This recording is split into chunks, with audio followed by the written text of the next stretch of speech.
Ma'am, I need your ID. Sir, explain to me what's the reason you stopped me. It's a welfare check. I need to know who you are. I did nothing wrong, so you have no legal reason for demanding my ID. Your vehicle matches something we're looking at. Matches what call, what description, what incident? Ma'am, this can go a different direction if you keep pushing. This cop thought he was teaching a lesson to a random citizen, but he was actually walking into a legal nightmare. He came in hot, like he expected instant compliance. Then you could see it. His whole approach changed the moment he realized the woman he was pressing for ID wasn't just anyone. He demanded her identification. He wasn't prepared for her authority. Tell me where you're watching from, state or country in the comments. And if you like stories where people stay calm, know the law, and make misconduct expensive, hit like and subscribe. These encounters happen fast. Being ready matters. Now rewind. Avery Cole pulled into a legal street parking spot near a small downtown park. Midday, people walking by, a couple benches, nothing isolated. She wasn't blocking a driveway, no fire lane, no illegal tint issues. She shut the car off and stayed inside for a few minutes, working on her phone before a meeting across the street. A patrol car rolled past slow. The officer's head turned towards her vehicle. The patrol car kept going, then looped back. Officer Grant Holloway parked behind Avery at an angle that wasn't friendly, not fully blocking her, but close enough to signal pressure. He got out right away and walked up with a fast pace and a hard posture. He didn't start with a greeting. He started with a demand for identification. Avery didn't start digging around the car. She kept her hands visible. She lowered the window slightly, enough to speak. She asked what the reason was. Specifically, what crime he suspected. Holloway didn't give a specific crime. He said the area had issues. He referenced complaints. He said she'd been sitting there too long. He repeated that he needed her ID. Avery kept her voice even. She asked if she was being detained or if this was a voluntary contact. Holloway didn't answer that directly. He repeated the demand and framed it like it was non-negotiable. He acted like refusing ID was automatically suspicious. Avery asked again if she was free to leave. Holloway changed the reason. He called it a welfare check. He said he needed to make sure she was okay, but he still kept the same demand-first approach. No, are you all right? No. Do you need help? Just ID. Avery asked, what about if her looked distressed or in danger? She was parked legally in daylight, sitting upright, phone in hand. Holloway shifted again. He said the vehicle matched a description.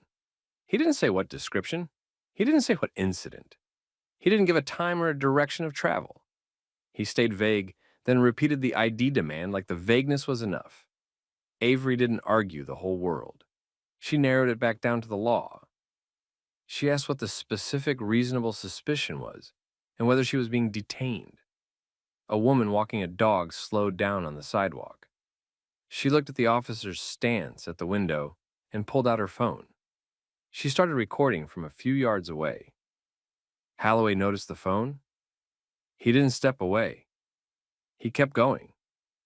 He tried to pull Avery into small talk questions that weren't small talk. Where she was coming from. Where she was headed. Why she was parked there. How long she'd been sitting. Each question had the same pressure behind it.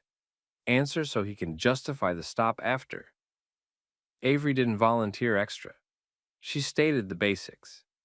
She was parked legally. She wasn't committing a crime. She repeated the question that matters. Detained or free to go? Holloway raised his voice slightly and repeated the ID demand again. He hinted at escalation. He hinted at calling backup. He framed her calm questions as making it difficult. Avery asked for his name and badge number. He gave it. She repeated it clearly so it would be captured on the recording. Then she requested his supervisor. Holloway pushed back. He said it wasn't needed. He said he could handle it. He stayed at the window, trying to keep control of the moment. Avery didn't move off it. She requested the supervisor again. Holloway started talking about people sitting in cars and what that usually means in that area. He didn't tie it to a specific report. He didn't tie it to her behavior beyond being parked. He returned to the same demand: ID. Avery gave one more clean line. If he was detaining her, he needed to state the legal basis. If he wasn't detaining her, she wasn't required to provide ID. Holloway responded by repeating the demand again. Avery waited until the pattern was clear on camera. Then she identified herself. She gave her name and her title, the district attorney for the county. You could see the shift right away. His voice changed. His posture changed. His wording changed. The demand turned into justification. The command tone turned into professional tone. He started talking like it was routine and harmless. Avery didn't match his energy. She kept hers the same. She repeated the request for a supervisor. She told him she wanted the interaction documented and the body camera preserved. Holloway stepped back from the window. The bystander kept recording. Avery stayed parked, calm, still. No shouting, no drama. Just a legal boundary drawn in plain language. Avery had said who she was. District attorney. The phone on the sidewalk kept recording. Officer Holloway stayed near the driver window, but his approach changed. Less command, more explanation. He started talking like the whole thing was routine. Avery didn't argue tone. She forced clarity. She asked one question and kept returning to it. Was she being detained? Holloway didn't give a clean yes or no. He tried to keep it in the gray zone. He kept asking for ID while avoiding the word detained. That's a common move. If he says it's voluntary, she can refuse and leave. If he says it's a detention, he needs legal grounds. Avery tightened the lane again. She said she was parked legally. She said she hadn't committed a crime. She asked him to state the specific reasonable suspicion for a detention, not the area, not complaints. A specific suspected offense tied to specific facts. Holloway offered a new reason. He referenced a description again, still vague. Avery asked what description from which call and what the reported crime was. She asked whether dispatch had broadcast anything matching her vehicle. She asked whether he ran her plate before approaching and what that return showed. Holloway avoided details and repeated the ID demand. Avery didn't raise her voice. She gave structure. She described the difference between a consensual contact and a detention in plain terms. She said he could talk to her voluntarily, but he couldn't order her to identify herself without lawful grounds. She said if he believed a crime was happening, he needed to say which crime and why. Holloway tried a pressure tactic. He framed her refusal as non-compliance. He warned her that refusing to identify could go bad. He hinted at calling more units. He said he was trying to keep it simple. Avery didn't mirror that. She asked for his supervisor again. Holloway resisted that too. He said it wasn't necessary. He said he was handling it. He tried to keep the conversation between the two of them. The bystander's camera stayed up. No yelling, no interference, just a clear record. Avery asked if his body camera was on. Holloway said it was. Avery then said she wanted the supervisor to respond to the scene, and she wanted all footage preserved. She said she was requesting it as a formal matter. That moved it from random stop to paper trail. Holloway tried another pivot. He said he was doing a welfare check. Avery asked what indicators triggered it. He didn't point to anything concrete. Avery repeated, if there was no specific reason to believe she needed assistance, then it wasn't a welfare check. It was an investigation without a stated crime. Holloway repeated the ID demand again. Avery responded by repeating the legal fork again. Either she was detained with reasonable suspicion stated on the record, or she was free to leave and didn't have to provide ID. He didn't answer directly. He changed the subject to her attitude. He said she was being difficult. He referenced cooperation, like it was a legal requirement. Avery kept it short and controlled. She said she was cooperating with lawful instructions. She said she wasn't required to surrender rights to make an officer comfortable. She asked for the supervisor again. Holloway finally stepped away a few feet and used his radio. While he did that, Avery stayed still, hands visible, no sudden movements, no searching for documents. She didn't give him a reason to claim furtive anything. The bystander kept recording from the sidewalk, capturing the patrol car angle, the officer position, and the fact Avery was simply parked. A few minutes later, a second patrol unit arrived, then a supervisor vehicle behind that. Sergeant Lena Park stepped out and walked up with a different posture, less performance, more assessment. She looked at Avery's car, then at Holloway, then at the bystander recording. Sergeant Park asked what the stop was for. Holloway tried to summarize it as a check. He referenced the area again. He referenced the description again. He said Avery refused to identify. Sergeant Park then asked the same key question Avery had been asking. What specific reasonable suspicion did he have that Avery had was committing, or was about to commit a crime? Holloway didn't give a clean answer. He stayed general. Avery spoke to the supervisor the same way she'd spoken to Holloway. No insults, no heat. She stated she was parked legally. She stated the officer demanded ID without stating a crime. She stated she asked multiple times if she was detained and didn't receive a clear response. She stated she wanted the encounter documented and she wanted body cam and dispatch records preserved. Sergeant Park asked for Avery's name. Avery gave it, then repeated her title, District Attorney.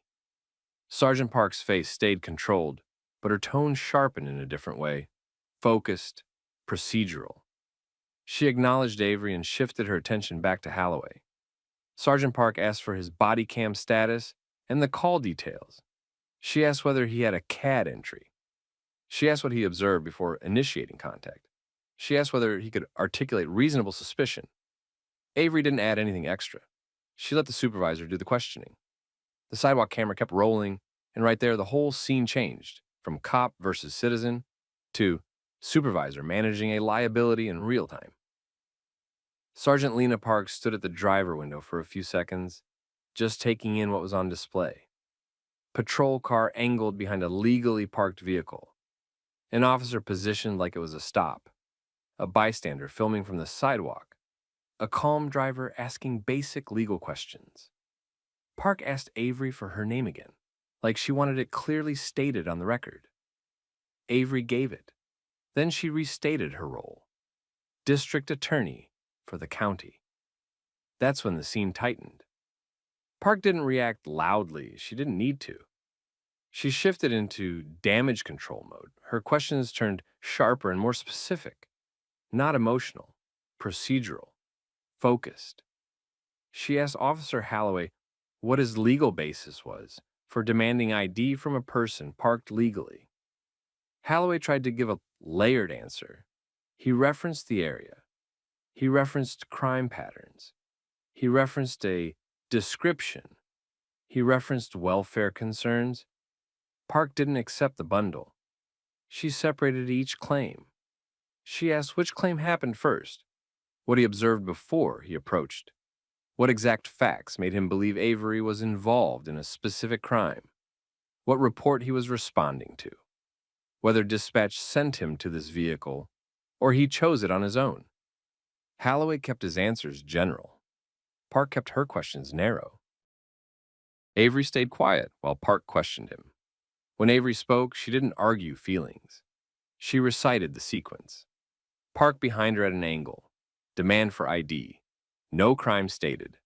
Multiple requests for clarification. Multiple attempts to get a yes or no on detention. Shifting reasons. Supervisor requested. Camera recording. Park asked Avery if she had been told she was free to leave. Avery said no.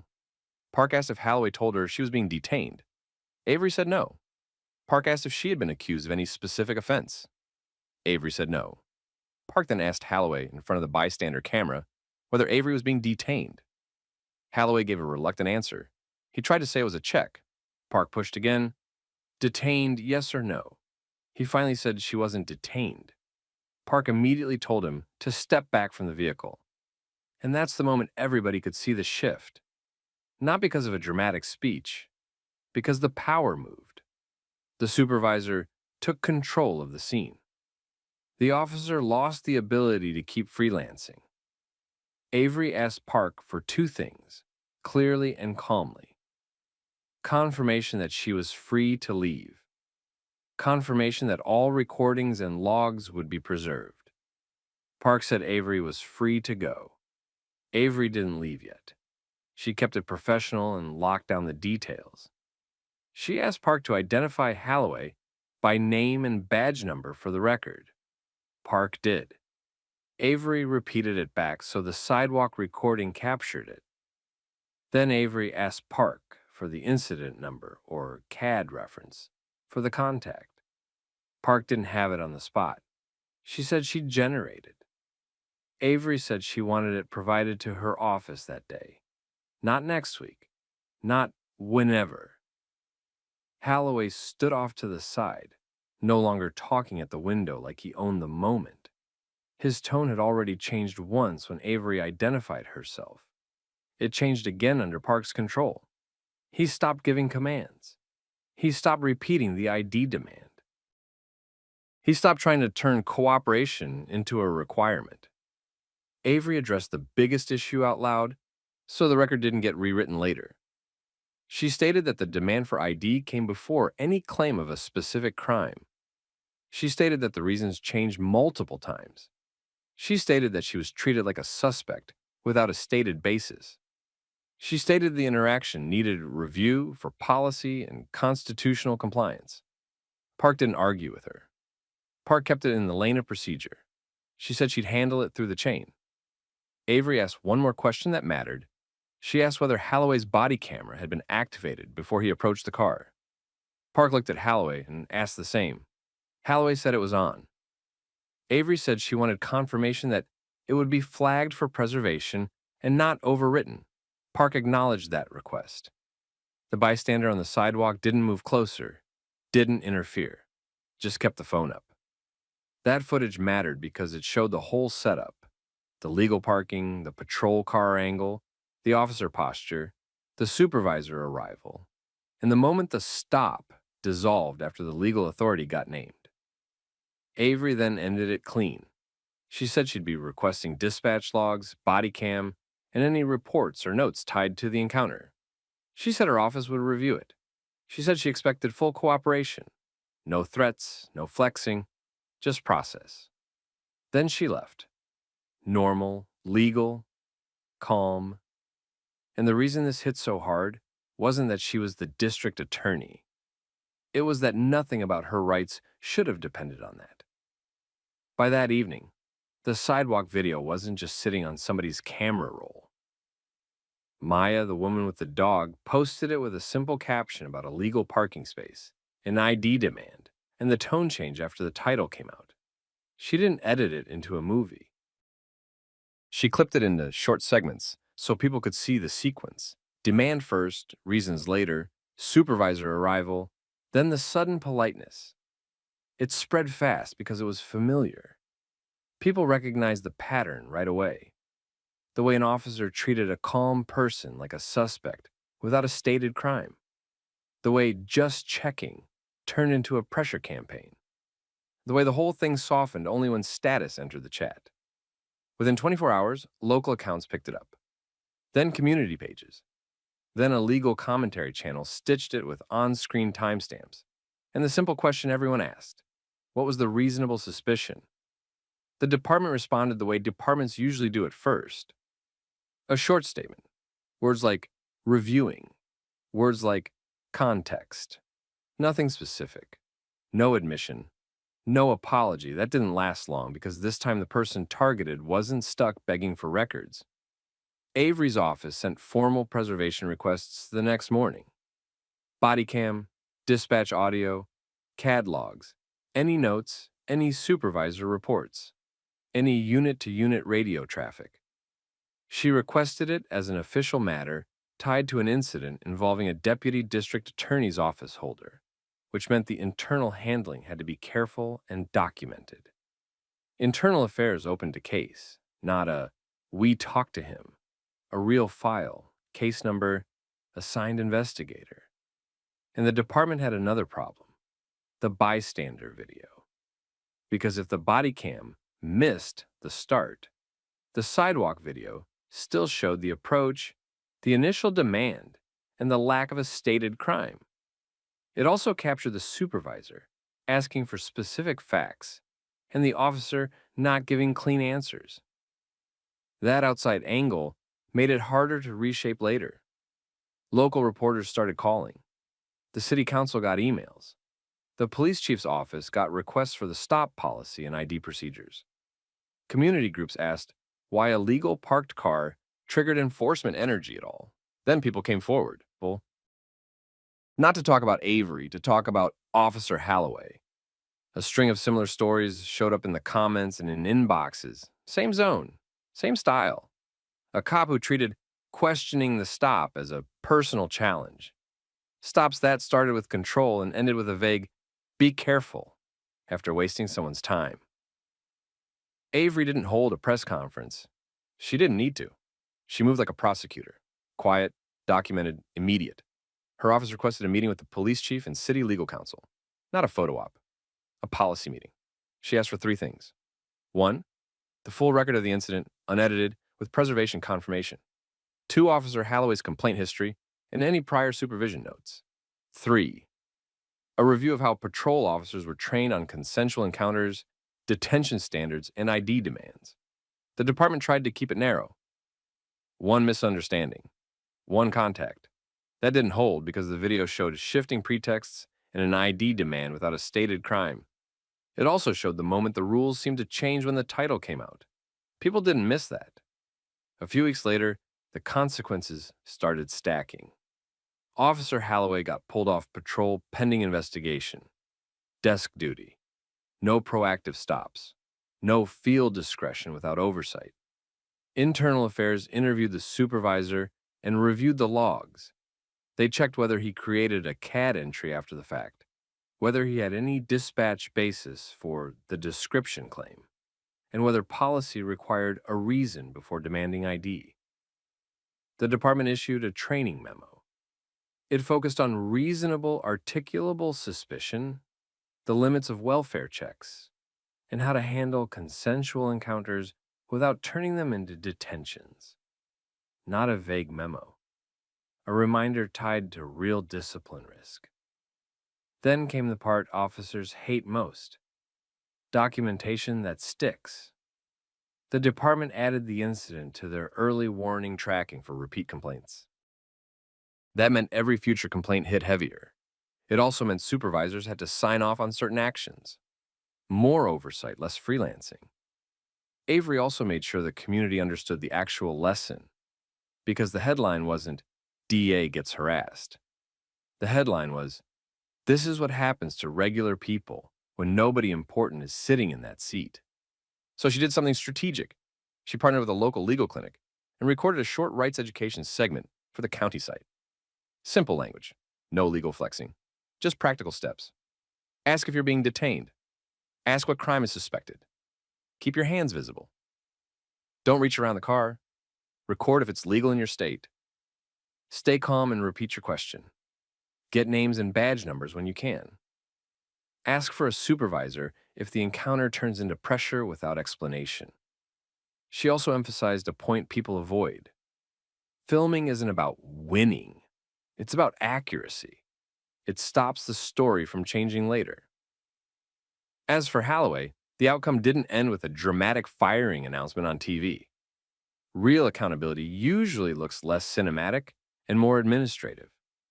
The investigation resulted in documented policy violations. The department imposed discipline. His ability to initiate discretionary contacts got restricted. His evaluations changed. Future promotions got complicated. His supervisors now had a paper trail that followed him. And the community got something rare. Proof on video of how quickly authority becomes negotiation when the person in the car has power back. Avery never celebrated it like a win. She treated it like a warning sign with a receipt. Because the point wasn't that she could defend herself. The point was that she shouldn't have needed a title for the law to apply. So here's the question for you. If you were sitting in that car, calm, legal, and respectful, would you have known what to ask? Would you have recorded? Would you have stayed steady when the pressure started? Drop your thoughts in the comments. Share this with someone who needs it. And if you want more stories like this, realistic, modern, and focused on accountability, make sure you're subscribed because more are coming. Hey, hold up a second. You live around here? What's this about, officer? Who's the kid with? That your child? Yes. What's the reason you're asking? All right, I need to see your ID. There's no legal basis for that. It's weird. You're out here with a stroller. Maybe the child is not yours. If you have any questions about my child, say it plainly and tell me what facts you have. This officer thought he was detaining just another civilian for a routine stop, but he had no idea he was actually interrogating a powerful federal judge. Watch as the tables turn the second the man with the stroller stops playing friendly and starts demanding the one thing that matters: articulable, reasonable suspicion. The officer tried to bluff his way through it. He couldn't. And by the time the truth came out, this wasn't a routine stop anymore. It was a public lesson in legal accountability that the officer couldn't talk his way out of. Where are you watching from? Country, state, city? Drop it in the comments.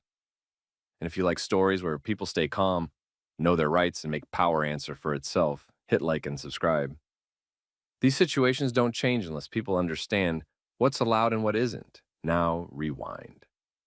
It was a normal afternoon in a quiet neighborhood near a small park. Sidewalk traffic, parents, dog walkers. Nothing that screamed danger. The kind of place where people claim they want safety, but what they really mean is control over who looks like they belong. Julian Wells had left his home for a quick walk with his toddler in a stroller. He looked like what he was, a father doing a routine thing. No drama, no urgency. He moved at stroller pace, slow, predictable. A neighbor saw him and didn't see Dad. They saw a problem. They made a call, not about a crime, not about a specific act, just a label that's been used forever because it's vague enough to work. Suspicious person. Officer Trent Harlow responded like the label was proof.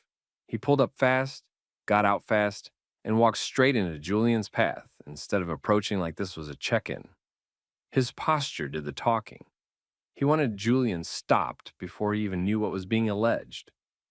Harlow started with demands, identity, address, reason for being there.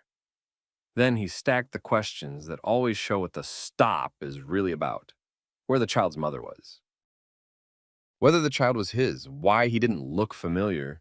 The same old move. Make a normal situation sound abnormal, then treat confusion as guilt. Julian didn't escalate. He didn't perform. He didn't try to charm his way out either. He kept one hand on the stroller handle and kept his other hand visible. Calm face, calm voice. The kind of calm that doesn't read as fear, it reads as control. That calm annoyed Harlow. Because Harlow wanted compliance. Immediate, automatic, grateful compliance. Julian gave him something else: structure. Julian asked a basic question that forces a cop to commit. Was this a consensual conversation or a detention? Was he free to keep walking or not? He didn't say it like a challenge. He said it like he needed clarity for the record. Harlow tried the middle lane, not calling it a detention, but also not letting Julian leave. That gray zone cops use when they don't have enough to stop you legally, but don't want to give up the stop. Julian didn't accept the gray zone. He asked what specific facts created reasonable suspicion. Not a vibe, not a call. Facts that could be written down and defended. He kept it tight. No speeches, just the legal threshold. Harlow's answer shifted. First it was a report, then it was recent incidents. Then it was, you match a description, without giving a description that meant anything. He kept moving the goalposts because he was fishing. Julian noticed every shift. This is where the power chess started. Julian signaled that he was documenting the interaction. He didn't wave the phone around. He didn't get theatrical. He just made it clear this encounter had a record now, and that the record would outlive whatever story the officer tried to build in the moment. Harlow's tone tightened again. His body angle changed. He stepped closer to the stroller like proximity itself was a tool. He kept talking like Julian owed him answers just because he was wearing a uniform, but Julian stayed in one lane, legality. He asked for the officer's name and badge number. He asked whether Harlow was ordering him to provide ID or requesting it. He kept forcing the officer to choose words carefully. That's what people don't realize. A stop lives and dies on language. When an officer gets sloppy, the whole thing collapses later. Harlow got sloppy. He treated Julian like refusing to chat was the same as doing something wrong. He implied that Julian was making it harder than it needed to be. That line always shows up when the officer doesn't have enough. It's pressure, not law. Julian didn't argue feelings. He didn't debate respect. He went straight back to the standard. What crime did the officer suspect? And what facts supported that suspicion? On the sidewalk, a couple people started paying attention. Not a crowd, just enough. A jogger slowed down. Someone across the street lifted a phone, not hiding it. That matters. Officers act different when they know the public can replay their choices. Harlow noticed the attention and tried to lock the scene down. He shifted from questions to instructions. He wanted Julian to stay put. He wanted control back. And that's when Julian made the quiet pivot that changed everything. He stopped engaging like a regular person trying to get through it. He started engaging like someone who'd spent years watching unlawful stops get justified after the fact. He called out the exact legal problem in real time. No clear reasonable suspicion, no lawful basis to prolong, no authority to treat a father with a stroller like a suspect because a stranger felt uncomfortable. Harlow still didn't know who Julian was. He just knew he wasn't getting the easy win. And the longer he stayed there without a solid reason, the worse it got for him. Officer Trent Harlow realized fast that Julian wasn't going to talk himself into trouble. No rambling, no nervous explanations, no apologizing for being outside. Julian kept the stroller still, kept his hands visible, and kept steering the interaction back to one issue, whether the officer had a legal reason to stop him. Harlow responded the way a lot of officers respond when they don't like that kind of calm. He tried to make the stop feel unavoidable. He said he was responding to a suspicious person call and treated that label like it automatically gave him authority. He didn't describe a crime. He didn't describe a specific action. He just kept leaning on the fact that someone called. Then he pushed for ID again. He didn't ask like it was optional. He asked like refusal would become the reason for the stop. Julian didn't hand anything over. He asked a clarifying question through the narrator's reporting, whether this was a voluntary contact or an actual detention. He needed the officer to pick one. Harlow tried to stay in the gray area. He kept Julian in place while refusing to say exactly what Julian was suspected of doing. That gray area is where a lot of bad stops live. If the person stays, the officer claims cooperation. If the person leaves, the officer claims flight. Either way, the officer keeps control. Julian didn't let the officer have that. Harlow changed angles and focused on the stroller. He looked down at the toddler, then back at Julian, and started asking questions about the child. Who the child was, where the child's mother was, whether Julian could prove he was the father. He framed it like concern, but it landed like suspicion. The questions weren't about safety. They were about forcing Julian to justify his family on a sidewalk. Julian kept his voice even. He didn't get loud. He didn't insult the officer. He asked for the legal basis again, this time tied directly to the new line of questioning. If the officer was suggesting something involving the child, he needed to state what he suspected and what facts supported it. Harlow couldn't support it, so he started cycling through new reasons. He referenced vague neighborhood complaints. He mentioned recent incidents without naming one. He hinted at kidnapping without saying it plainly. He suggested trespassing even though Julian was on a public sidewalk. Each explanation wasn't building into a coherent story. They replaced each other, depending on what sounded most serious in the moment.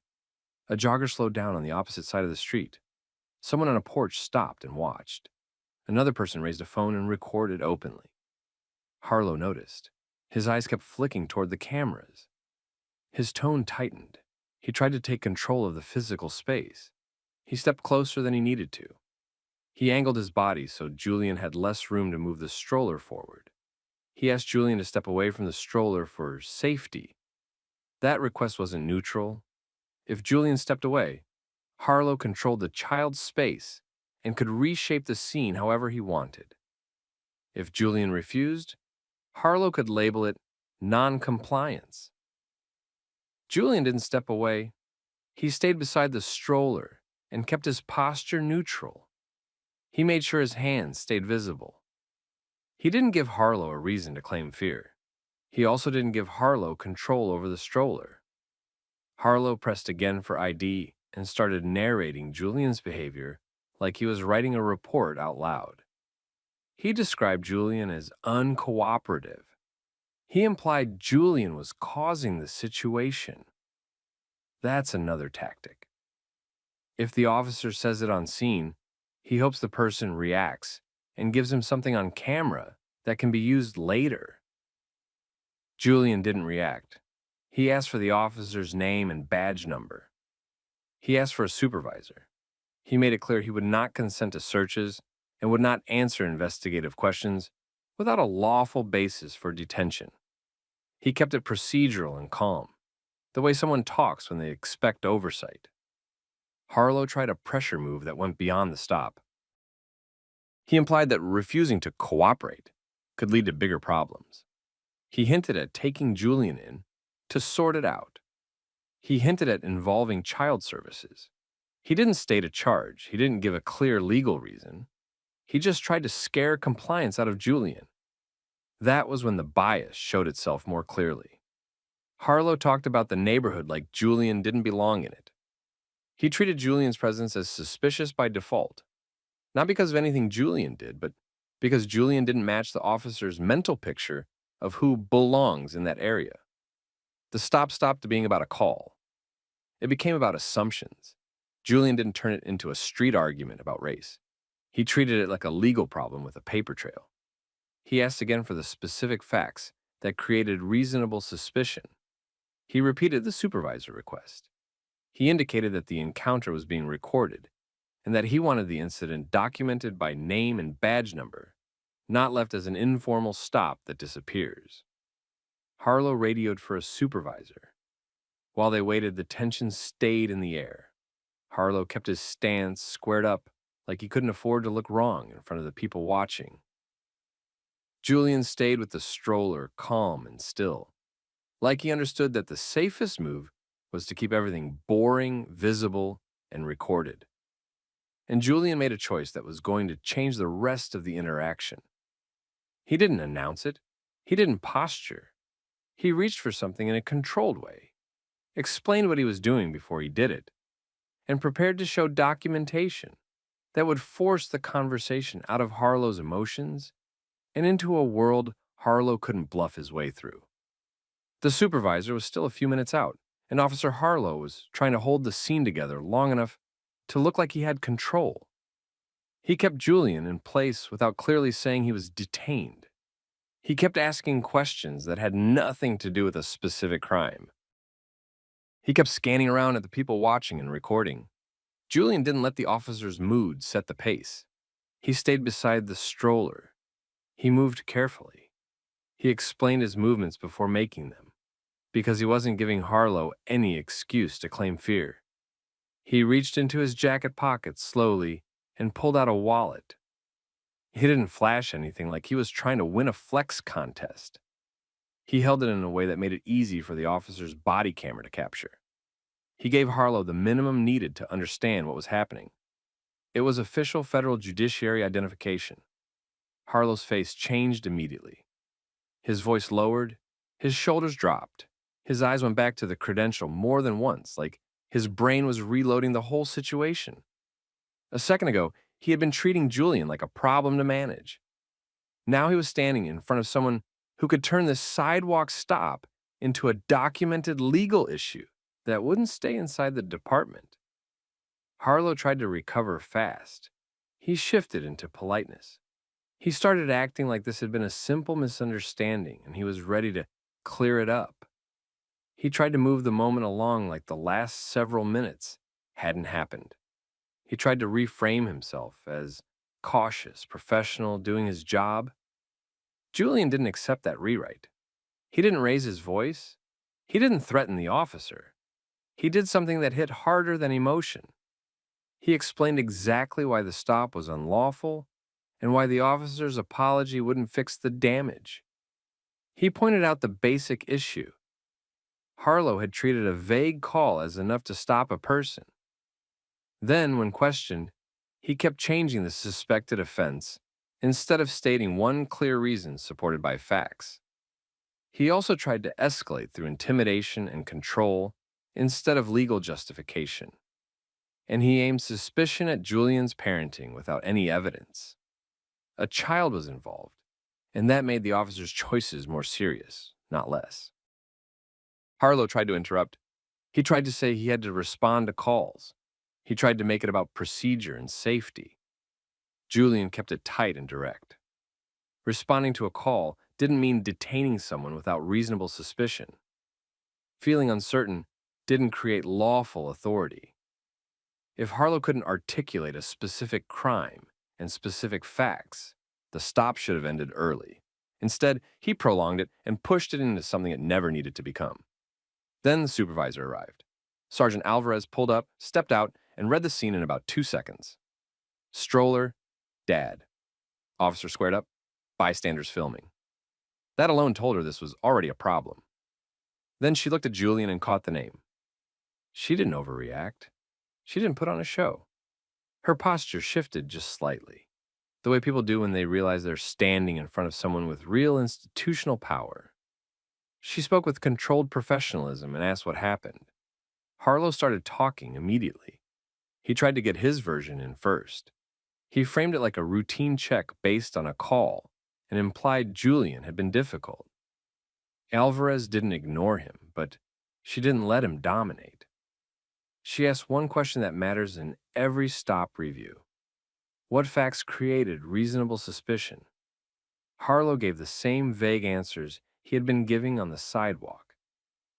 Call, concerns, recent issues, matching description, nothing clean, nothing concrete. Julian stayed calm and made the timeline simple for the supervisor. The stop started with a vague label. It grew into an ID demand without a stated offense. Then it shifted into questions about the child without evidence. Then it included threats and pressure to comply. Then it only cooled down after Harlow saw federal credentials. Alvarez understood what that meant. Even if she wanted to protect her officer, she couldn't protect that sequence if there was body camera footage and public video. Harlow tried the quick exit. He aimed for the easiest resolution. Let Julian go, apologize, and end it before it became a formal complaint. He tried to make it sound like everyone could just move on. Julian didn't let it stay informal. He told the supervisor he wanted the incident documented. He wanted the incident number. He wanted confirmation that body camera footage would be retained. He wanted the names and badge numbers recorded in writing. He also wanted a clear explanation of how suspicious person calls were being used in that neighborhood, because this stop followed a pattern that wasn't about safety. It was about who looked acceptable on a sidewalk. Alvarez tried to keep it calm and contained. She offered to talk off to the side. Julian stayed where the cameras could see. That wasn't for drama. That was for accountability. Private conversations disappear. Public records don't. Alvarez gave Julian the incident information and confirmed she would initiate review. She also directed Harlow to step back. That instruction wasn't loud, but it was firm. Harlow obeyed it instantly.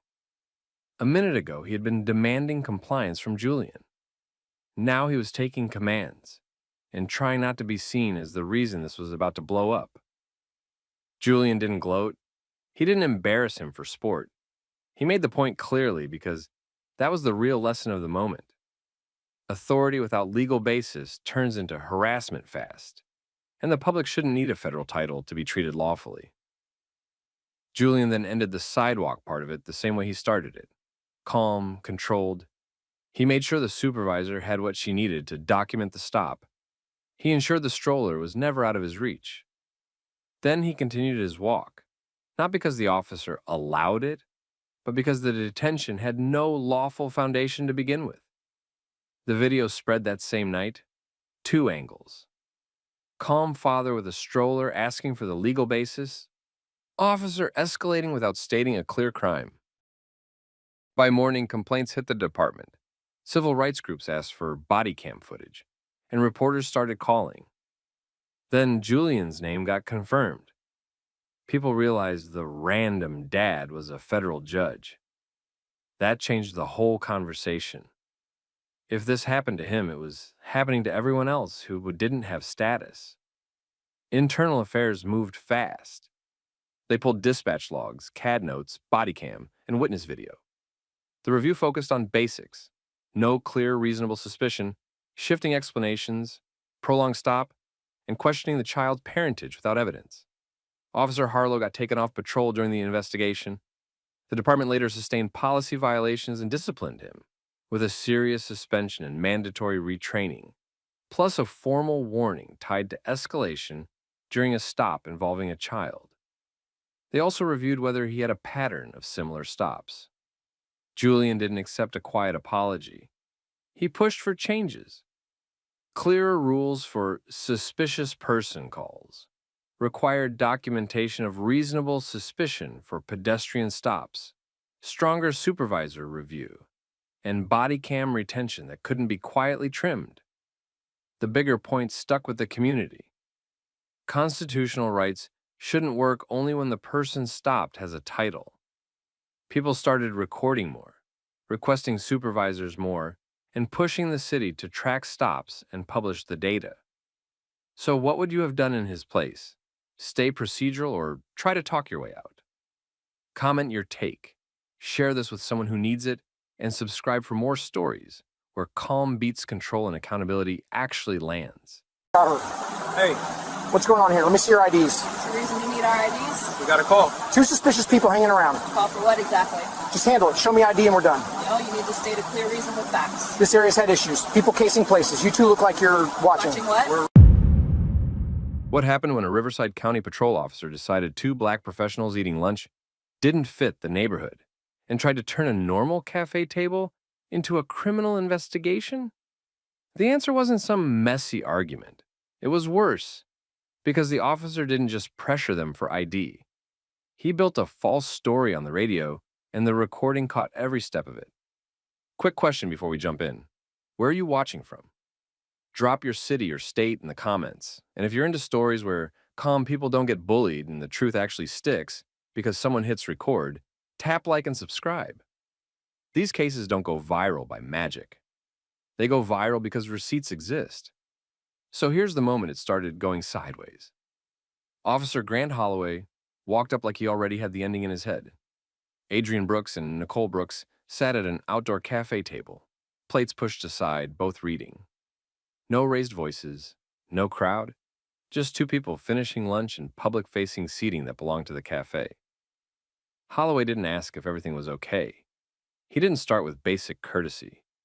He started with control. He told them he'd gotten a call about 2 individuals hanging around. Vague, no description of a crime, no mention of a victim.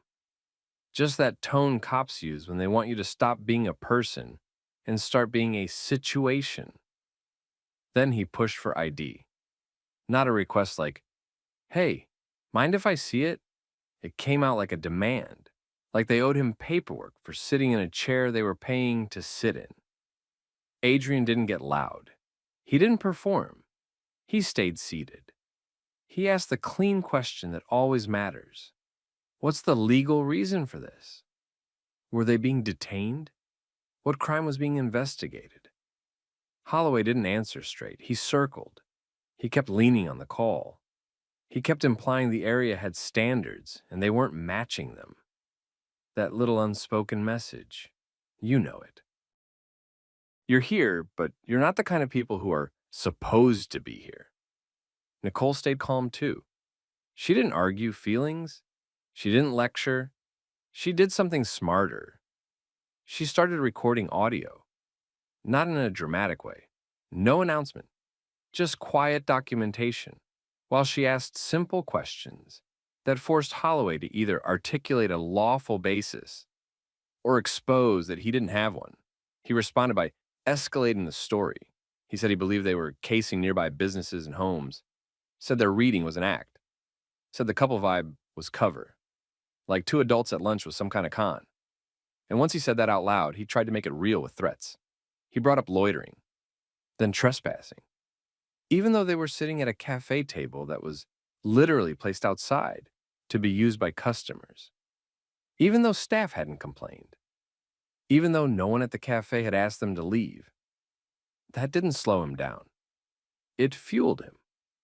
This is how these stops turn into traps. The officer doesn't need facts first. He just needs you to flinch. He needs you to get nervous, get angry, stand up too fast, say the wrong thing, anything he can label as non-compliant after he's already decided you're suspicious. But Adrian and Nicole didn't give him that. They stayed seated. They kept their voices even. They kept their questions short and specific. What was the call exactly? What was the alleged crime? What behavior specifically looked like casing? Did he have a complainant? Had anyone from the cafe reported them? Holloway avoided the questions. He returned to the same vague statements.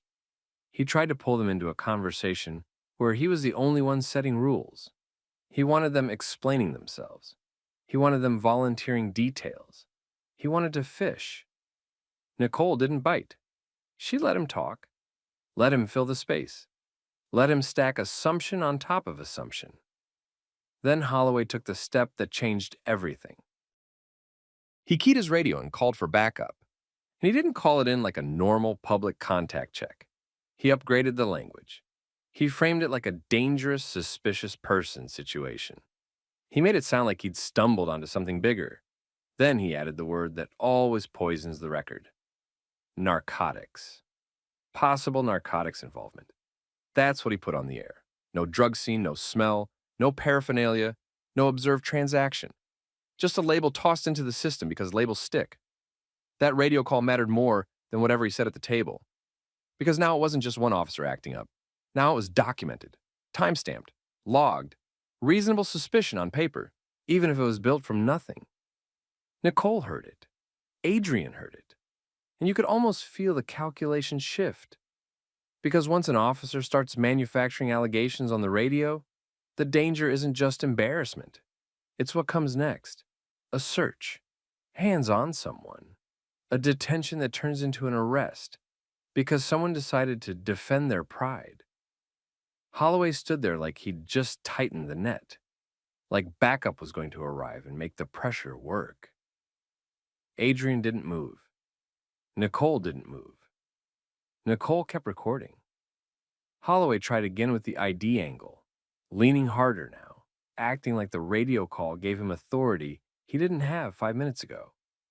He kept implying that cooperating would make it easier. The classic line. Give me what I want and I'll stop bothering you. But Adrian kept it tight. He didn't negotiate rights. He didn't plead. He kept returning to the same point. What's the lawful basis? And Holloway kept failing to answer. Minutes later, the backup car pulled in. Officer Elena Park stepped out, walked up, and immediately read the scene the way a competent officer does. Two people seated, calm, not matching the narcotics drama that was just broadcast. Park didn't mirror Holloway's energy. She didn't jump in barking orders. She looked at Holloway, then looked at the table, then looked back at him like she wanted one thing. Facts. And right as she started pressing him for the actual reason for the stop, what crime, what evidence, what complaint, Holloway realized he wasn't the only one being recorded anymore. Because now there was a witness in uniform. Backup didn't arrive like a movie. No lights, no yelling, just Officer Elena Park, stepping into the space and taking one look at the tone Holloway had created. She didn't start by demanding anything from Adrian and Nicole. That was the first difference. She started by checking the foundation. She asked Holloway what the call actually said, what he'd observed, and what specific crime he believed was happening. Holloway tried to give her the same vague stuff he'd been using at the table. 2 people hanging around, not from the area, acting suspicious. He leaned into the casing story again, said they were watching storefronts in nearby homes. Park didn't accept it as is. She asked what behavior specifically looked like casing. What did they do besides sit and read? Did he see them approach doors? Did he see them test handles? Did he see them take photos? Did any business owner complain? Did cafe staff call? Holloway didn't have any of that. So he pivoted to ID, like identification would become the evidence he didn't have. He framed it like a simple request, but his tone stayed loaded, like refusal would prove guilt. Park asked the question that forces honesty. Were they detained, or was this voluntary contact? That's where Holloway started getting sharper. He didn't like being boxed in by policy. He tried to keep it squishy. He talked around it. He hinted at detention without saying detention. He wanted compliance without responsibility. Nicole didn't argue with him. She just kept doing what had worked from the start. Calm questions, clean phrasing, no extra emotion for him to grab. She asked Park in the same steady tone what the legal basis was for ID. She pointed out they were patrons seated at a cafe, not interfering with anyone. She didn't say it like a speech, she said it like a fact. Park glanced at the table, plates, receipts, reading material, then back to Holloway. You could tell she was comparing what she saw to what she heard over the radio. And that radio call started to matter right here. Park asked Holloway why he had broadcast possible narcotics involvement. That question hit different, because it wasn't coming from a civilian. It was coming from another officer, who now had her name tied to the response. Holloway tried to justify it with pure fog. He suggested it happens in the area, implied it was part of being cautious, hinted at behavioral indicators without naming one. He couldn't point to anything concrete because there was nothing concrete. Park didn't mirror his confidence. She looked irritated, not dramatic, just that professional kind of irritation, like someone watching a coworker create a mess and expecting everyone else to mop it up. She asked him again what he actually had. Holloway then tried a different angle. He started talking about loitering and trespassing again, like those words would scare Adrian and Nicole into handing over ID just to get the moment over with. Nicole corrected the record calmly. They were customers. It was cafe seating. Trespassing didn't even make sense, unless the business told them to leave. Park asked Holloway if the cafe had requested removal. He didn't answer cleanly. Adrian stayed composed the whole time. No sudden movements, no big statements. He watched Holloway the way you watch someone who's trying to improvise lies in real time. He let Park do her job because Park was doing what Holloway refused to do, anchor the situation to reality. And you could feel Holloway trying to regain control. He shifted his stance closer to the table again. He tried to talk over Park. He repeated the demand for ID. He spoke like he was the lead, like backup was there to support his version, not question it. Park didn't let him run the scene unchecked. She asked Adrian and Nicole if they felt safe. She asked if Holloway had explained what crime they were suspected of. She asked if they wanted a supervisor. That's when the power balance tilted. Hard. Because Holloway had been acting like he was untouchable. Like he could say, suspicious, and make it true. Like he could toss narcotics on the radio and nobody would challenge it. Park was challenging it, on the record, in front of witnesses, in front of a couple he'd already tried to bully. Nicole kept recording. Holloway didn't know that for sure, but you could tell he suspected it now. His sentences got shorter. He started choosing words more carefully. Too late. Then Adrian and Nicole exchanged a quick look. Not dramatic. Just the silent kind of coordination people have when they've been trained to stay calm under pressure. Adrian reached into his wallet. Holloway leaned in like he'd finally won something, like the ID was the prize. Adrian didn't hand over a driver's license. He presented federal credentials.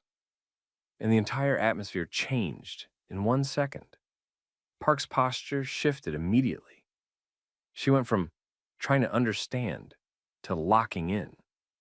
She looked at the credentials, then at Adrian, then at Nicole. Nicole followed with her own credentials. Different division, different focus. Civil rights. Holloway's face changed. That confident edge dropped off him like a coat. His voice softened, then got weirdly polite. The same guy who had been throwing around arrest threats suddenly started acting like this was all a misunderstanding. Nicole made it clear this encounter had been recorded from the start. No threats, no yelling. Just that clean statement that lets someone know the game is over. Holloway tried to walk it back fast. He started talking about protocol, community complaints, just doing his job. He tried to reframe it as a normal check. He tried to pretend the narcotics broadcast hadn't happened. Park didn't play along. She asked him in plain language why he escalated to narcotics with no evidence. She asked him what he planned to do if they'd handed over ID and it didn't match his assumptions. She asked what his next step would have been. Holloway didn't have answers that sounded good out loud. Not with a witness officer standing there. Not with 2 federal agents sitting at the table. Not with a recording running. So he did what officers like him do when the script collapses. He asked for a supervisor. But at this point, that wasn't him taking control. That was him trying to get cover. Park radioed for a supervisor too, and the difference in her tone mattered. She didn't sound alarmist. She sounded precise, like she wanted the chain of command involved because this had already crossed a line. And while they waited, Holloway stood there trapped between 2 realities. The one he tried to create over the radio, where Adrian and Nicole were suspicious criminals. And the real one, where they were calm, documented, credentialed, and about to turn this entire encounter into a formal problem. Because now it wasn't 2 individuals hanging around. Now it was an officer who tried to manufacture a case in public, and the wrong couple heard him do it. The supervisor arrived fast. Not because the call sounded urgent, because Park's tone sounded careful. The kind of careful that tells command staff, there's a liability problem walking around in daylight. A watch sergeant stepped up first, eyes doing that quick scan. 2 civilians seated calmly, 2 officers standing, a cafe full of people pretending not to watch, while absolutely watching. The sergeant asked Holloway what happened. Holloway gave the cleanest version he could manage. He leaned hard on a call came in. He said he approached to check it out. He claimed he tried to identify them and they refused. He floated the casing angle again, softer now, less confident, like he knew it sounded thin. Then the sergeant asked Park. Park didn't sugarcoat it. She said she arrived, saw no crime, and couldn't get Holloway to articulate reasonable suspicion. She brought up the narcotics language on the radio and said she didn't see anything that matched that claim. That detail landed. You could see it on the sergeant's face, because now it wasn't just about manners. It was about what got broadcast into the system. Adrian and Nicole stayed seated through all of it. No posturing, no gotcha energy, just calm and clear. They identified themselves again, explained they were off duty and eating lunch, and pointed out that Holloway escalated without a lawful basis. Nicole told the sergeant she had an audio recording of the entire contact from the start. She didn't weaponize it. She stated it like a fact that needed to be logged. The sergeant asked if they were willing to share it. Nicole said yes, and also made it clear she wanted the request and transfer documented properly. Chain of custody language. The kind of language that tells a supervisor right away that this isn't going away with an apology and a handshake. The sergeant pulled Holloway aside a few steps, not far. Still in view, still public. Holloway's body language changed again. Smaller, less aggressive. He started talking with his hands like he was explaining a misunderstanding. You could tell he was trying to frame it as standard policing that got misread. Park didn't leave him room for that. She stayed close and stayed factual. She didn't attack him personally. She kept it about the missing pieces. No complainant, no observed crime, no lawful detention basis, and a narcotics implication placed into the record with nothing behind it. The sergeant asked Holloway a simple question that matters more than anything else. What was the plan if Adrian and Nicole had handed over their IDs? Holloway didn't have a clean answer, because the plan wasn't about a specific crime. The plan was pressure. The plan was hoping something popped. The plan was forcing control and calling it policing. The sergeant's tone shifted. He stopped treating it like a confusing call. He treated it like an incident. He told Holloway to step back and stop engaging. Then he spoke directly to Adrian and Nicole in a more professional, restrained voice. He apologized for the disruption. He said he'd document the interaction and requested the recording through the proper channel. He asked if they wanted medical attention, anything like that. Standard damage control script. But you could tell he meant the document part, because he had to. This was now a recorded contact with federal agents. It involved threats of arrest and escalation language on the radio. You don't bury that. You can't. Nicole didn't threaten. She didn't talk about lawsuits at the table. She didn't need to. She said they would be making a formal report. She said they'd request all related dispatch and CAD logs, radio traffic, and Bodycam footage. She also said the narcotics implication needed immediate review because it wasn't supported by anything observable. The sergeant nodded. He didn't argue. That's how you know it's serious. When the supervisor stops debating and starts managing. Before they left, Adrian asked one final clarifying question, again calm, again precise. Were they free to go? The sergeant said yes. Adrian and Nicole stood up, gathered their things, and walked out like normal people. No victory speech, no staring contest. They didn't need the cafe to clap for them. The win wasn't the moment. The win was the record. Because what happened next wasn't loud. It was a procedural. And it moved fast. Within days, the internal review started. Holloway's dispatch history got pulled. Prior suspicious person calls, prior check IDs contacts, any pattern of escalating language, any pattern of vague calls turning into fishing expeditions. Supervisors don't like surprises. And this one came with federal attention attached. Nicole's side didn't treat it like a one-off. She treated it like a data point, a potential pattern. She requested the radio traffic and the call notes that used the narcotics wording. She requested Holloway's reports. She requested training records. She requested any prior complaints with similar themes. And Park became a key witness whether she wanted that or not. She was the officer on scene who challenged the basis and questioned the escalation. Her account didn't need drama. It just needed to be consistent. It was. Holloway got pulled from the street pending review. At minimum, he didn't get to keep freelancing contacts the same way while an investigation ran. That decision didn't require a public announcement. Departments do it quietly all the time. The point is, the shift happened.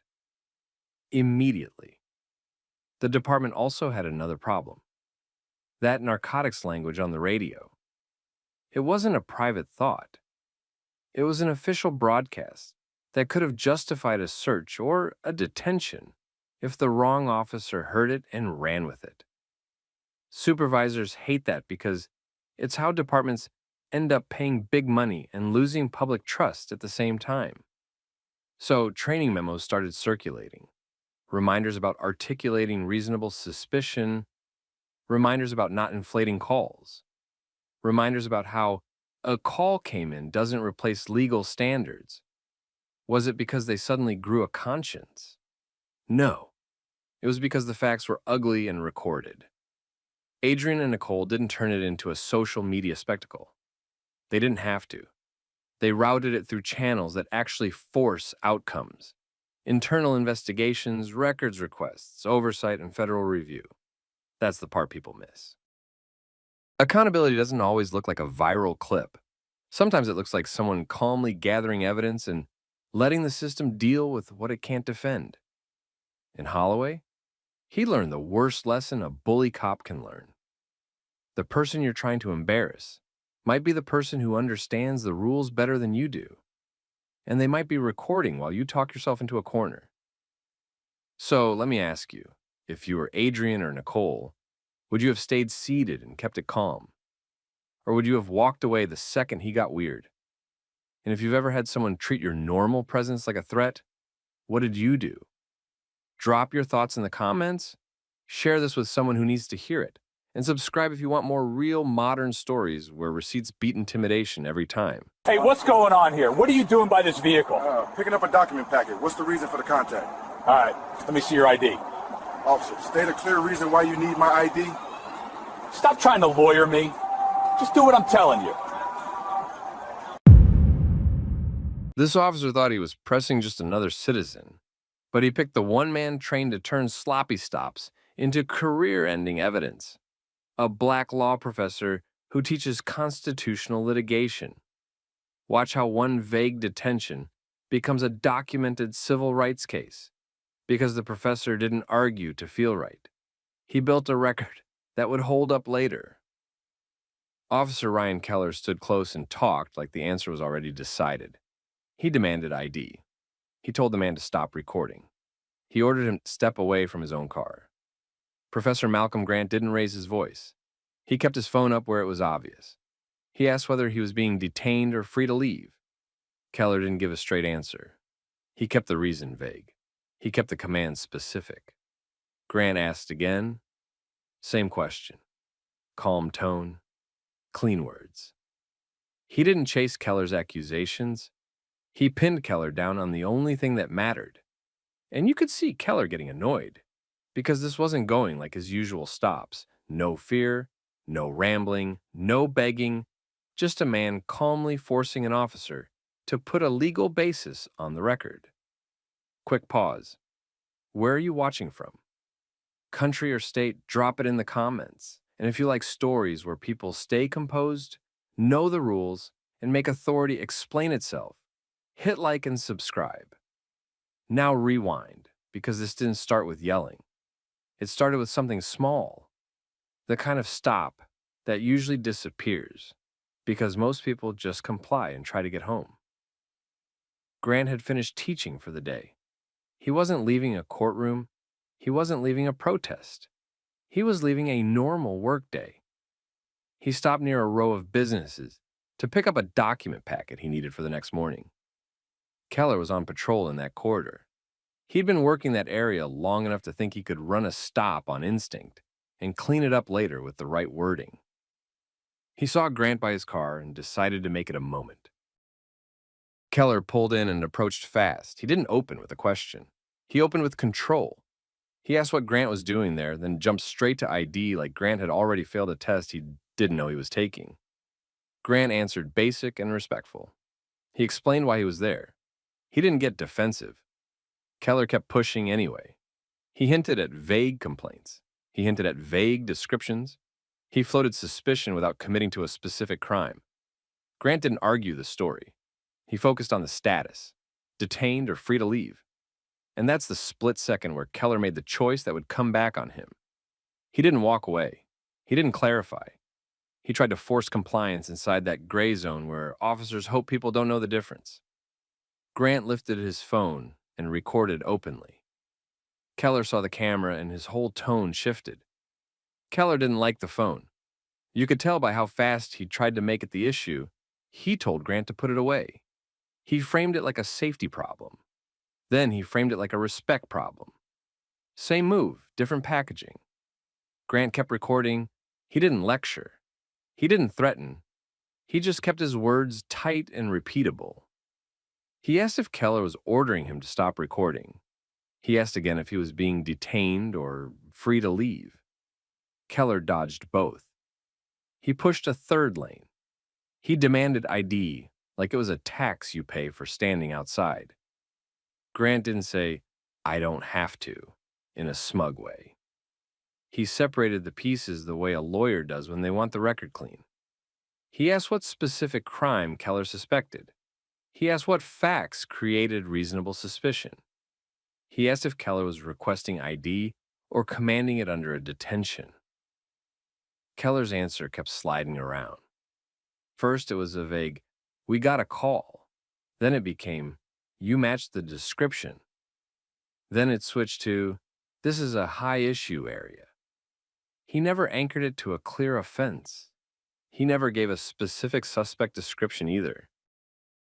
He just kept trying to make Grant cooperate first so he could justify later. And here's the thing. Most people get trapped right there.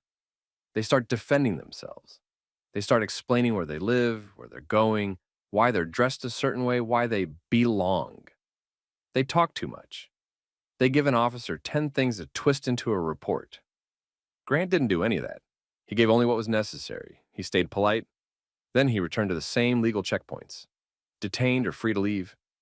Reasonable suspicion or not. Consent or not. Keller tried to change the shape of the encounter. He ordered Grant to step away from the car. Not because Grant was reaching. Not because there was a threat. Keller wanted better positioning. He wanted control posture. He wanted Grant standing where it would look like a stop on camera instead of an officer cornering someone beside a vehicle. Grant moved slowly, slow enough that nobody could later claim sudden movement. He kept the phone steady. He made sure the street sign and the business entrance were in frame. Location, time. Witness potential. Keller demanded consent to search. He slid it in like a casual request, like it was normal, like saying no would be suspicious by itself. Grant said he didn't consent. Simple, no speech. Keller reacted like the refusal was the crime. His voice got sharper. He started talking about making this hard. He hinted that Grant could be held longer. That's the pressure tactic. Punish the person for knowing the boundary. Grant didn't react emotionally. He asked whether Keller was extending the stop because Grant refused consent. He asked whether Keller was threatening detention as retaliation for recording and asking questions. Keller snapped back with the kind of line officers use when they want to shut down accountability without saying the quiet part out loud. He told Grant to stop trying to lawyer him. He told him this wasn't a courtroom. Grant didn't take the bait. He kept it plain. He told Keller he was asking for the legal basis because that's what decides whether this was lawful or not. He didn't say it like a threat. He said it like a fact. Then Keller made the fatal mistake. He tried to turn the questions into interference. That's a common move. When they don't have the facts, they try to criminalize the person's mouth. They start treating speech like obstruction. Grant didn't argue the label. He asked one direct thing, whether Keller was ordering him to stop speaking and stop recording. He made Keller either admit it or back off. Keller didn't answer cleanly. Again, he pivoted. He looked around like he needed an audience. He started talking louder, hoping the environment would do the intimidation for him. He angled his body so Grant's phone would catch more uniform and less face. Small stuff, but it matters. Officers do it when they realize they're being documented. Grant adjusted his angle back. No drama, just keeping the record usable. And then Keller tried the oldest pressure tool on the street. He called for backup and said it out loud, like it was punishment. Grant didn't panic. He didn't move. He didn't argue. He did something smarter. He asked for Keller's badge number and name. Keller hesitated. That hesitation told you everything. Because now it wasn't just, I'm stopping a guy. Now it was, my identity is tied to this stop and he's preserving it. Grant repeated the request, calmly, like he'd done it 100 times. Keller finally gave it, but he gave it like it hurt, like it was a concession. Then Grant did the thing that flipped Keller's confidence into irritation. He identified himself. Not with swagger, not with a speech, just credentials, stated like a biography line in a court filing, name, profession. He taught constitutional litigation. He litigated civil rights cases. He dealt with unlawful stops. You could see Keller's posture change. Not fear exactly, more like recalculation. He realized the questions weren't random. They were structured to lock him into admissions. Every dodge would look worse later. Every shift in reasons would look intentional. Keller tried to regain control fast. He told Grant it didn't matter who he was. He said nobody was above an investigation. Grant didn't disagree. He didn't claim special treatment. He did the opposite. He made it about the same standard for everyone. He asked again, detained or free to leave? Keller still wouldn't answer. That's when the second unit pulled up. Sergeant Dana Pruitt stepped out, looked at Grant's phone, looked at Keller, then did what supervisors always do when they smell a mess. She tried to find the legal hook quickly so the department wouldn't pay for it later. She asked Keller what he had. Keller gave her the same vague language. Complaints, description, area issues, nothing clean, nothing specific. Grant didn't jump in. He didn't perform for the sergeant. He let Keller talk. He let the vagueness live on camera. Then Pruitt turned to Grant and asked what happened. Grant kept it short. He said Keller approached, demanded ID, refused to state a legal basis, and told him to stop recording. He said he'd asked multiple times if he was detained or free to leave and still hadn't gotten an answer. Pruitt looked back at Keller, and you could see the problem forming right there. Because now it wasn't just citizen versus officer. It was supervisor. Hearing an officer can't articulate reasonable suspicion while a phone records every second. Keller tried one last pivot. He tried to turn it into a voluntary contact. He tried to act like he was just checking on things, and Grant was overreacting. Grant didn't argue. He asked one more time, this time with Pruitt listening, whether he was free to leave. Pruitt answered, yes. Grant nodded. No celebration, no insult. He gave a calm, final line, more like a note than a victory lap. He said he'd be requesting the footage and the dispatch logs. Keller's face tightened, because he knew what that meant. Grant didn't leave like he'd won. He left like he'd just been handed a future exhibit and needed to protect it before anyone tried to blur the edges. He drove a couple blocks and parked somewhere lit with cameras. Not paranoia, basic discipline. He didn't want anyone saying he came back or kept it going. Then he did the unglamorous stuff that makes a case real. He saved the recording, twice. He checked the audio. He noted the exact time. He typed the location into his notes with business names and cross streets. He wrote down Keller's stated reasons in the exact order they changed. Not later, right then. Because memory turns soft. Reports don't. Next, he went back to the businesses on that strip. Not to argue. To preserve footage before it auto-deleted. He asked the print and ship place if their exterior cameras caught the sidewalk and curb. He asked who could pull video and how long the system kept it. He got the manager's email. He gave a tight time window and asked them to preserve it. Same with the coffee shop. Same with the storefront next door. Different angles matter. One camera catches distance. Another catches hand placement. Another catches where the patrol car sat.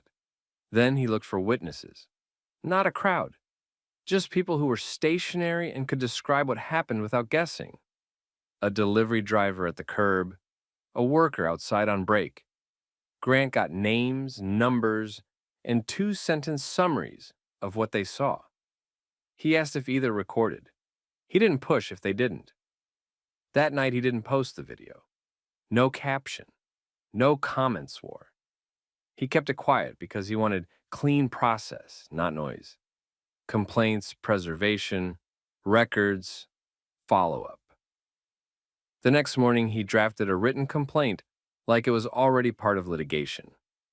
He sent it to internal affairs at the police department, and he copied the department's public records unit. The complaint included date, time, location, both officer name and badge number, sergeant name if known, a numbered timeline of events, a clear statement that he recorded the full encounter, a specific list of records he was requesting. Then he added the part that changes everything inside a department, a preservation demand. He requested body-worn camera footage for all responding officers, dash camera footage if applicable, dispatch audio tied to that time window, CAD notes and call for service records. Any be on the lookout notice, suspect description, or bulletin Keller claimed existed. Supervisor communications if logged. He didn't write it like a rant. He wrote it like a checklist. He also sent a separate public records request with the same list and the same time window. He kept it narrow on purpose, so nobody could stall by calling it too broad. Then he sent a preservation notice to the city attorney's office. That's the email that makes people start asking each other uncomfortable questions, because now video going missing becomes its own liability. Within 2 days, Internal Affairs confirmed they received it. An investigator called him with the friendly tone departments use when they want to land a complaint softly. They framed it as a possible misunderstanding. A quick chat, a chance to clear things up. Grant didn't argue the tone. He asked one thing: whether the department was preserving all recordings, logs, and notes tied to the incident. He asked for confirmation in writing. The investigator paused, then said yes. Grant asked for the complaint or incident number. They gave it. That number mattered. It meant this wasn't a hallway conversation. It was in the system. A week later, Keller filed his report. And the report tried to do what the stop couldn't do in real time: create a legal basis after the fact. Keller wrote that he had a description. He wrote that Grant's behavior raised suspicion. He wrote it like Grant was the reason the encounter escalated. He sprinkled in vague safety language. He made it sound like a routine investigative contact that got difficult because the subject wouldn't comply. Grant didn't get mad, he got organized. He pulled up the video and compared Keller's report line by line against what Keller actually said on camera. He built a simple table: report claim on the left, timestamped contradiction on the right. No insults, no emotion, just conflicts. Then he submitted that comparison back to Internal Affairs as a supplement. That's where the stakes changed. Departments can sometimes defend a questionable stop with training language and legal spin. They can't easily defend a documented report contradiction once it's packaged cleanly with timestamps. That's how credibility collapses. After that, Grant started building the civil case the same way he taught it. Not for internet points, for court. He prepared a federal civil rights complaint under 42 U.S.C. Section 1983. Fourth Amendment for unlawful detention. First Amendment, if the evidence supported retaliation tied to recording or questioning. Equal protection only if he could prove selective enforcement, not just suspect it. He didn't throw in every claim just to sound aggressive. He built what he could prove. And that restraint made it worse for Keller because it signaled one thing: Grant wasn't performing. He was litigating. Once Grant sent that time-stamped contradiction chart to Internal Affairs, the whole situation stopped being a complaint and started being a department problem. Because now it wasn't just, did the officer make a bad stop? Now it was, did the officer write something that video doesn't support? That's the line that ruins careers. Inside the station, Keller tried to get ahead of it. He told coworkers it was nothing. He said Grant was one of those guys who records to stir things up. He acted like it was a social media nuisance. The problem was Grant hadn't treated it like content. He treated it like litigation. Internal Affairs pulled the body-worn camera footage. They pulled dispatch audio. They pulled the CAD notes. They checked whether there had actually been a call describing someone like Grant at that time. They checked whether Keller had typed anything into the system that would support his description claim. And this is where the department ran into the same wall Grant had already mapped out. Keller's justifications didn't line up. Even if you give an officer benefit of the doubt, a moving reason looks bad. A reason that shows up later in a report, but didn't exist on camera, looks worse. Internal Affairs interviewed Keller. Keller tried to explain it like a lot of officers do. He said it was totality of circumstances. He said it was behavior. He said it was intuition. He said he didn't remember every word, but the camera remembered. The investigator asked the questions that supervisors ask when they're trying to protect the department from paying out later. What crime did he suspect? What specific facts created reasonable suspicion? Why did he demand identification? Why did he focus on the phone? Why did he call for backup? Why did he never answer whether Grant was detained or free to leave? Keller gave long answers that didn't land on one clean legal basis. That's when they pulled Sergeant Pruitt into it. She didn't have to take a side emotionally. Her job was to explain what she saw and why she resolved it the way she did. She confirmed the key point without trying to be dramatic. Keller didn't give her a clear reason, and she ended it. That alone made Keller look exposed. A sergeant showing up and shutting it down tells everyone upstairs there wasn't much there. Then the city attorney's office got involved. Not because they cared about Keller's feelings, because Grant's preservation notice and Section 1983 intent forced the city to treat this like future litigation. That means risk assessment. That means exposure. That means asking whether the officer is now a liability witness. They did what city attorneys always do in these situations. They asked for the footage. They asked for the report. They asked for internal affairs notes. They asked if Keller had prior complaints. And that's when Keller's world got smaller. Even before any lawsuit finished, the department had to decide what to do with an officer whose credibility was now in question. Prosecutors hate credibility issues. Defense attorneys love them. Judges don't ignore them. If Keller's report didn't match video, every case he touched became a problem. The prosecutor's office flagged him, not with a public announcement, they didn't need to. It shows up quietly in how cases move. Fewer assignments, fewer courtroom appearances, supervisors keeping him away from anything that depends on clean testimony. Keller noticed. He complained. He said the department wasn't backing him. But this wasn't personal, it was math. A city can settle a single unlawful stop.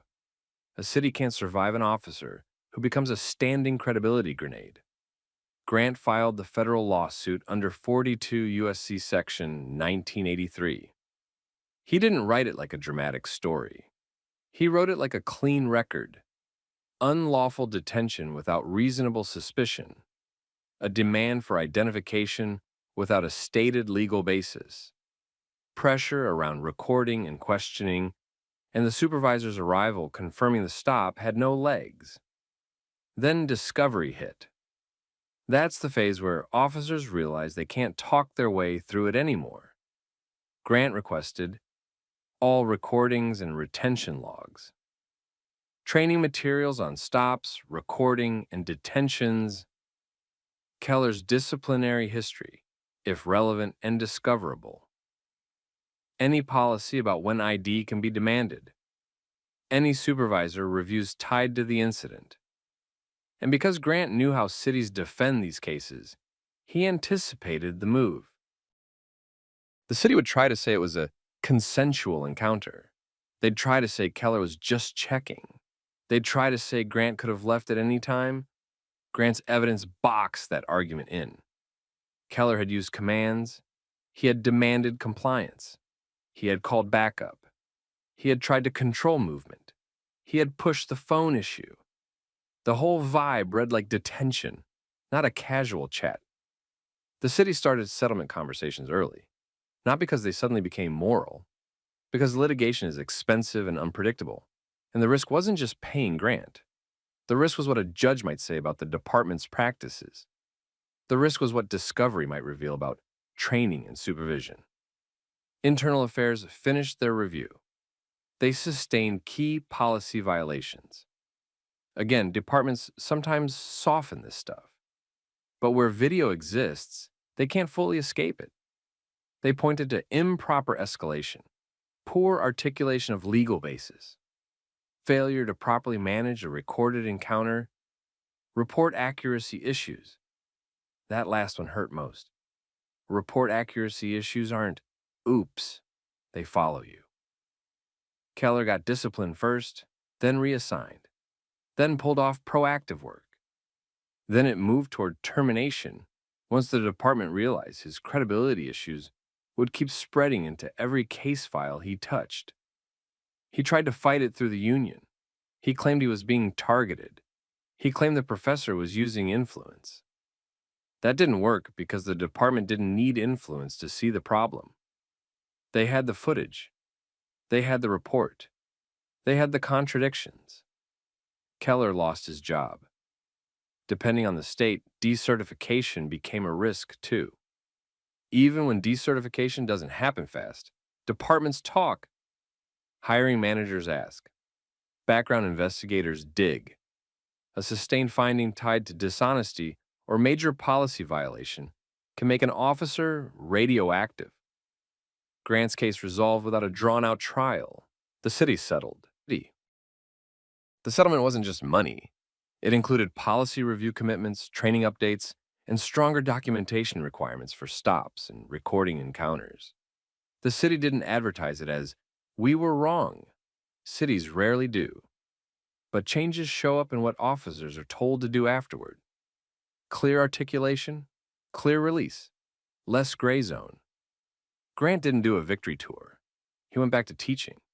He used the experience the same way he used everything else, as a real example of how the system actually responds when someone keeps their composure and builds the record correctly. And Keller, he didn't get canceled. He got consequences.